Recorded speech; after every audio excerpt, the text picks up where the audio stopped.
Welcome to QTV media. నేను నందిని. ప్రస్తుతం మన ముందు ఇంద్రకీలాద్రి ఈవో సీనా నాయక్ గారు ఉన్నారు. ఒకసారి సార్తో మాట్లాడదాం. సార్, హారతికి సంబంధించి అప్డేట్స్ ఏంటి? ఓం శ్రీ కనకదుర్గాయ నమః.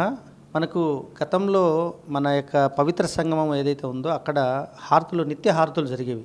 రీసెంట్ లాస్ట్ గవర్నమెంట్లో ఉన్నట్లు లేదు అది. సో ఇప్పుడు ఉండే గౌరవ ముఖ్యమంత్రి గారు ఖచ్చితంగా ఇక్కడ ఏదైతే పవిత్ర సంగమం ఉందో అక్కడ అగైన్ మనం పంచహారతులు ఏదైతే ఉందో మనకు కృష్ణానది తీరంలో ఏదైతే జరుగుతుందో ఘాట్లుగా అటువంటిది సేమ్ అక్కడ కూడా స్టార్ట్ చేయమని చెప్పడం జరిగింది. దాంట్లో భాగంగా మన వైదిక కమిటీ వారిని ప్లస్ మా ఇంజనీరింగ్ వాళ్ళని చెప్పడం జరిగింది.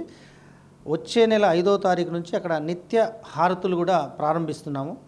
ఎందుకంటే టూరిస్టు ప్లేస్ అది మేజర్గా ఎక్కువ మంది భక్తులు కానీ టూరిస్టులు కానీ కలిసే ప్రాంతం కాబట్టి అది యొక్క ఎండోమెంట్ టూరిజం రెండు కూడా కోఆర్డినేట్ చేసుకొని అక్కడ నిత్యం హారతులు జరిగే కార్యక్రమాన్ని త్వరలో ప్రారంభిస్తామని తెలియజేస్తున్నాను. సో చూసారు కదా, ఇంద్రకీలాద్రి ఈవో సీనా నాయక్ గారి మాటలపై మీ అభిప్రాయాన్ని కామెంట్ రూపంలో తెలియచేయండి. మా ఛానల్ని ఫాలో అయిపోండి. వీడియో జర్నలిస్ట్ సందీప్తో నందిని, విజయవాడ నుండి.